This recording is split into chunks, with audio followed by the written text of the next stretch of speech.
Robin Slim Show. We're back with casting director and producer Jeremy Gordon. What's up? What's up, dude? You're in LA, correct? Well, no, I mean, I'm based in LA usually, but I ran away from COVID and I'm hiding out in the Berkshires, Massachusetts, while LA is just crazy. Oh, are you originally from Massachusetts? I'm sorry? Are you originally from Massachusetts? No, I'm from Brooklyn, but Oh. my whole family lives here. Okay. So this is where I came to hang in the mountains and ski and be in the cold weather and cast remotely. Nice. That's what I was gonna say. Did everything like grind to a halt in LA from the pandemic?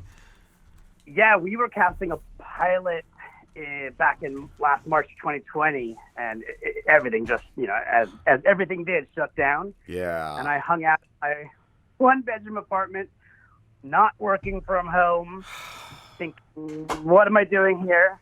I need to be with my family. So I left last May, 2020 in May. Wow. I hopped on a flight, and I came here knowing it would be for quite a while. I feel like that's the right move to have made as well, though. Like, you don't want to be stuck alone in an apartment. Like, yeah, you want to be around I'm in the middle your of the mountains now. It's amazing. Nice. So that project that you had been working on, though, is it still slated to be done when the pandemic has let up? So we were brought back. The pilot was never finished, obviously, so we were brought back on to finish the pilot, and it was immediately picked up the series. So now we are casting the series. That pilot's done, and we're into the series of it. Cool. Very cool. And I was going to ask, too, as a casting director, I know what a director does, but as a casting director, do you also pick the cast? Are you in charge of that whole process? So, yeah, it's a little hard to describe, but, I mean, obviously we all know who the famous people are, and we can all get to the famous people. But really what I think, for me, what makes casting directors special and different from each other are the other actors that we know. I mean, the Jennifer Anistons are the Jennifer Anistons, but how many other actors do we know that are not yet famous? Yes. That make the cast different. You need the Hollywood types to get the movies or the projects funded. And then we color the cast with all the rest of the actors, be it studio films or independent projects or digital projects or whatever they are. It's how creative we can be and the vast knowledge of worldly actors we know, not just those who live in the U.S. Nice. And as far as landing a role goes, what is one of the most important things to keep in mind? I think one of the most important things to keep in mind is that it's you as the individual, and it might sound trivial, but you're the only one who can do you in this role. If we see 200 women for this lead role, let's say, they should all be different. The different interpretations of this role will change with each person. So I think that's what's really important, is that we always want you to be you when you audition for a role. That's cool. So yeah, don't try to be what you think the character should be in your head. Just try to be it as you. Yeah, exactly. You don't know really what the character is. Sometimes we don't even really know what the character is because the director hasn't even decided what the character really is. Sure, we all know something about it, but you can't try to be what you don't know to be. So just do you, read the script, do your work, and just be you. Nice. Have you ever seen somebody too where you're like in your head, just first impressions, you're like, this person is not gonna, catch it, but then blew you away? Oh, you're saying, so when they first started the audition, I didn't think they'd be great, but they changed my mind? Yes. Yes, sure. I can make a snap decision when they walk in the room or from the first take of the scene, but perhaps we give them some notes, or they come back, 6 months later and they're a totally different individual. Yeah, nice. Absolutely. Cool. But more often than not, it sounds like you have the experience of like, oh, this person's going to suck, and then they suck. Well, I do like to be proven wrong in that instance, but you do, I've been doing this for over 15 years. You do get a sense of if it's going to work or not. Most of the time it's, will it work for this role or this project? There are some times somebody will come in and you just know that this is not for them. There's too many things that are off about this person to be an actor. That is probably not going to work, but that's not my position to tell them. Yeah. I don't know if you could tell us either, though, Jeremy. But what's like the most wild or craziest thing you've seen go down during an audition? Oh God, I don't know. Well, I mean, there are inappropriate things that I probably shouldn't tell. There are some crazy stories. I've had actors flip me off. I've had, actors bring unloaded but real guns into the scene as a prop. Yeah, that's what I was thinking. Dildo. I've had all sorts of crazy things happen in auditions. Did you ever have to say, "This is not a nude scene, sir. This is not a nude scene"? Just go put your pants on. It was a real life superhero film, and we told him to come in costume, and he had a rather large thing inside of his spandex that he pulled out in the middle of the audition, and just didn't know what to do. Sometimes that's the only thing they understand is what I feel like. You just have I have also had directors do some crazy things. I had one director for a horror film.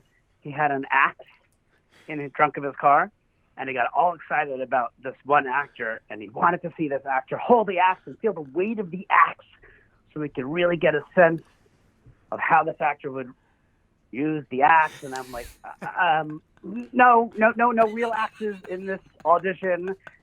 That's acting. You'll have a fake axe on set. No one's getting killed in my audition room, please. Give me the rubber prop axe. Yeah, no real hatchets. Yes. We're used to this. Oh man, that's wild. Oh, I saw you though, Jeremy. You worked in Quarantine, the series, correct? Yeah. So about 2 weeks after we were all shut down, and I had 2 weeks of actual downtime. Spencer Garrett, who is my producing partner, called me. He's great. And, his friend Jerry Ying created and basically wrote this digital show based on a fictional soap opera where the actors were out of work because of quarantine. So long story short, we made a 25-episode IGTV series called Quarantine about quarantine and donated 100% of our funds to the SAG-AFTRA Foundation. That's amazing. I just feel too, though, just you telling it in that aspect. Like, is it something that they had planned, maybe, or did they just come up with it like that fast? Because that's quick. No, it was not planned. It's something that occurred to Jerry. I mean, some of the cast members were his friends that he had bounced this idea off of. Yeah. But it started as one little. It was going to be the small YouTube thing, and it blossomed into, let's make it a real series. 25 episodes. We got all sorts of celebrity guest stars. Yes. And it was a scripted improv, so it really wasn't written. But we were all home in our individual homes. Nobody left their homes. We never even met each other. Everyone was on their own Zooms at home, including the crew. So it was a pretty remarkable thing that we did, and we did it first, which was really what made me happy about this is we shot and aired before anybody else did any kind of Zoom creative show, before any of the network shows did their episodes on Zoom. Yeah. We hit the air. Pretty proud of that. That's amazing. And I didn't know Spencer had first hit you up, because I was going to ask what it was like working with Spencer, because he just seems like he'd be an amazing person to work with. Spencer's incredible. We've been partners for a few years. We've done a few projects together, but I've known him, of course, as an actor for many years, and he's just a phenomenal human being. Working with him is always a damn good time. That's cool. And how did it differ working on a series that was all on Zoom? How did it differ from working on a series where you guys were all in person? Oh, gosh. Well, first of all, there's no playbook for shooting on Zoom. Like, no one had done it, so there was no to-do list, or we literally were figuring it out as we went along. You know, we had actors who we cast as series regulars who we said, come on, do this project with us. You know, we knew them all somehow. We said, we're going to shoot until the quarantine is over, so it could be 3 weeks, it could be 2 months. We didn't know how long it would actually be. So we were getting actors who would give us their time for an unknown period of time, and we were trying to lessen their commitment each week. So they were each shooting 2 or 3 hours every week, But us, the crew, the producers, we were on Zoom 14, 16 hours a day, figuring it all out. I mean, it was literally like shooting a network show with a writer's room. You work just as many hours, but we're all in our homes and figuring it out. And just this problem happened. How are we going to work around that? Or this person's kid walked into the middle of the frame, or the dog, or whatever. So now there's another character. It was crazy. It was a great experience. It was crazy. It sounds great. Like, yeah, just crazy and great. Like, it's just kind of like the Wild West, just like total new territory. That's what made it exciting, though. I think we all really bonded like we were a cast of a show, and we were a cast of a show, and nobody wanted it to end. Well, the producers wanted it to end, but the cast wanted to keep going, which I guess is a good thing. Yes. That's so cool. So cool to hear. And Jeremy, I want to ask too, just somebody starting out in acting, what advice would you give them? Starting out in acting. Well, first of all, you're in this for the long haul. It is a marathon, not a race.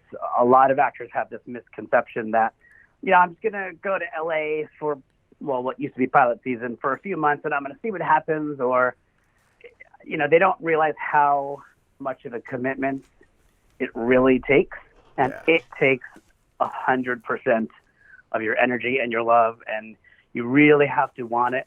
And you have to understand that when you're first starting out, you're going to have few successes or few steps moving forward in the typical sense, but everything you're doing is towards that larger goal, and it could take years. Actors move to LA, and I think it takes a solid 2 years just to get the town and the business before actors start booking projects, getting agents, really making strides, and that's just what it takes. It takes a long time. Yeah, we've talked to guys. We've talked to guys that have told us even after being on a successful project, they still have to grind, and it's still constant. Oh yeah, constant work. It's very unforgiving. I have many actors. One friend in particular who was a series regular for multiple years on a show. He was the series lead. Cut to 2 or 3 years afterwards, and he's a host of a restaurant because just because you get one show doesn't mean you're getting the next, and you always grind. Yeah. Wow. Jeremy, did you work on the Wolverine? I saw it, I think, briefly in your IMDb. Really? Oh. Wow. We did the first one, the very first one with James Mangold. Was that Wolverine Origins? That one? It was just the Wolverine. It was, I don't even know how many years ago. Was that the one with Gambit in it when they first used Gambit? I don't think so. Hold on. Now you're going to make me look this up on my own. Yeah, because there were a cut. Like, I seen, like, bits and pieces of it was all three, I think. 2018. I know. What's that? I think it was 2018 when the Wolverine came out. Okay. Nope. Mine was way before 2018. Yeah, that's what I mean. I feel like every Wolverine movie was just called The Wolverine. 2013. We're going back. Oh, 2013. Okay. Yeah. So it was Wolverine Origins? Was that what it was called? It was called The Just Wolverine. Oh, it was just called The Wolverine. Oh, Yes. Wolverine Origins was after that. Okay. Gotcha. So Yes. The Wolverine was the one with Gambit and with the when Ryan Reynolds. That's the one Ryan Reynolds Yeah, first we didn't have that one. was in Deadpool. Gotcha. Wow. Yeah, we were well before that. It was Okay, great. well To before work that. on a superhero film, I grew up reading the X-Men, so to work on something like the Wolverine, it's weird. I'm still in my mind a little Jewish kid from Brooklyn. What am I doing working on a superhero movie? It's pretty cool. That is cool. Wow. So how did you go from Brooklyn to LA? Like, when did you first make that leap? Well, when I was a kid, I always wanted to be an actor. So I went to Syracuse and I studied acting, and I have a BS in acting, which I think is pretty funny, with a minor in psychology, which works well towards being a casting director. But then I literally, from Syracuse, moved to Los Angeles, and I went off 3 auditions as an actor. And I said, no way, forget this. This is not what I want to do. so I became a teacher nationally, right? There's your progression. I got a Okay. master's in education, and I taught first grade and seventh grade because my family is full of teachers. And after 7 years of teaching, someone gave me an opportunity to be a casting director for some low-budget, non-union indie horror films. And I leaped. And I said, sure, let me try this. And after 2 years of teaching full-time and casting on nights and weekends, I left teaching and went into casting and producing full-time. Cool. Was it just like I can't deal with these kids anymore? I got to do something else. No, I loved my kids, but in my heart, I always wanted to be in the business. And having gone to school to study acting, having the chance to be a casting director, it then clicked and made sense why I was interested in acting. Wasn't to be an actor, but to do this. To be a casting director and producer, I can still talk with the actors, and I understand that all, but I'm doing it from a different angle, from behind the camera, and it just made more sense to me. Very cool. Would you ever consider taking a role, or no at this point? I mean, I like to be the yes guy, sure. I mean, I've done little things here and there. It's not something I'm setting out to do. Or I'd be like, I want to at least be a cameo in every movie I cast. Like, I'd be like Tarantino. M. Night. Why not? I directed one of the episodes of Quarantine, so why not be in something too? Right? Yeah. That's awesome. And like, as far as the pandemic goes, Jeremy, do you have any upcoming projects that you could tell us about? Well, we're casting a project right now for Nickelodeon that they haven't announced it yet, so okay. I shall not give too much away. No. Then I am also just started to cast a feature film. God, I don't know if they've announced this either. A lot of things are sort of secretive until they are announced, but I am doing a series. I am doing a feature film actively, and I have, I think, 3 or 4 features lined up for this year. So it is busy. A lot of people are not busy during the pandemic, but I'm lucky to have these jobs. And if we keep going the way we are with vaccines and conquering this, then I think it'll stay busy. So, yeah, I do have some projects lined up and always staying busy in the sense of developing projects. Like Spencer Garrett and I have a project that we are developing right now. It's not financed, but it is an amazing, heartwarming dramedy. Nice. Yeah.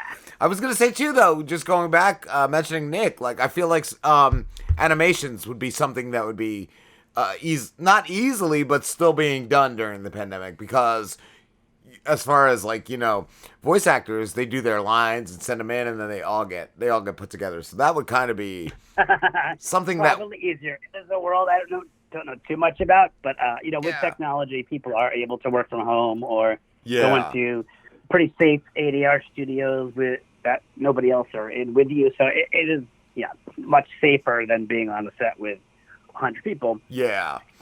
And also, some productions are doing it right. Yeah. Also, you mentioning, though, real quick, mentioning something you were working on that has to be financed. How big of a project is that to get a movie or a show financed? Yeah, it's a beast. I always have a number of those unfinanced but fantastic script projects going at any particular time because they could go at any moment for any reason. You just need the right celebrity to attach themselves, and then investors will give you the money, but it's of course not that easy, and not many celebrities want to read scripts when there isn't an actual financial offer. So it really is a long road, and it's a beast, and it could take years, and it's calling it every favor and every connection to get to every known name celebrity, letting the agent read the script and having the agent give that to their client knowing there's no money yet. And it is a beast, but it happens. And thankfully, Spencer Garrett literally knows every human being alive on the planet. So there's always some connection. 6 degrees of Spencer Garrett. Man, he has never hit me up for anything. He's like that. He's never been like, Well, we're gonna have to introduce you. yeah, he's gonna have to at least hit me up once, and then I'll know I'm a successful person if Spencer Garrett does. That's cool though. All I know is Spencer Garrett has a lot of knowledge about Transformers and what they Yes. would be like if they existed. Spencer Garrett knows a lot about a lot. And if you have to on your show, call him later. I know we're going Spencer Garrett, but just like a few weeks ago, I finally watched what was that Tarantino movie, Slim? Once Upon a Time in Hollywood. Once Upon a Time in Yeah. Hollywood, where he did the scene because he told us he was in it. So I'm like, I gotta see it, and it was so good, so good. And just seeing him in that scene was amazing as well. But Well, he's got a great story about that I'm sure he told you, but he didn't even know that he was in that opening scene, such as it was, until he ran into Leo DiCaprio standing in line somewhere, and Leo told him, "Dude, you're in this movie. You are the opening of this movie." So he pretty did cool. he did not tell us, but I will have to have him tell us that story next time we talk to him. That's a great story. That's awesome. That's awesome, Jeremy, dude. I had a question as far as casting goes. Has there ever been a situation where two actors or actresses were very, very close for the part, and like, what did you do to decide on one? Like, do you just flip a coin at that point? Like, Yeah, that happens. That happens.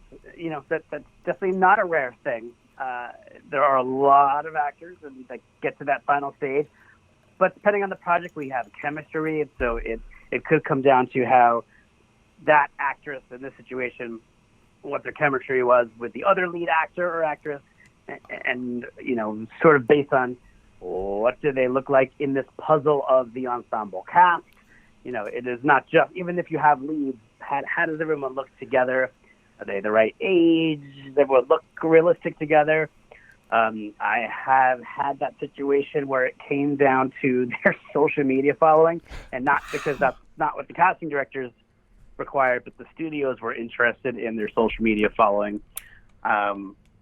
It could be a million reasons, but it's never the flip of a coin. There's always a deciding factor. a deciding factor. Wow. The director will always make a decision at some point. And then do you ever pity cast someone where you're just like, well, I got this one role, I guess. Or like their dad's got a lot of money. Like we need his backing. So yeah, Slim, yeah, you could have a role. I'll just say that actors are cast in Hollywood for all sorts of reasons. How about that? it's yeah, a wide variety. I would love to say it's always about the best actor for the job. Yeah. Not always. Not always. You know, life is real. Yeah. It definitely is. Definitely is. Oh, that's great. Oh man. Jeremy, thank you so much for talking to us, dude. It's been a blast. Yeah, it goes by so quickly. You guys are a riot. Thank you. It always does. It always goes quick. And it's surprising how fast it goes. Where can everybody find you? I am mostly on Instagram. It's at Jeremy Gordon. That's mostly where I spend my time. I'm on Twitter. It's at Jeremy Cast, plural. Cool. And for actors who are looking to get advice, I run a group on Facebook called Casting Directors for Actors. It's FOR, for not the number 4, Casting Directors, FOR Actors.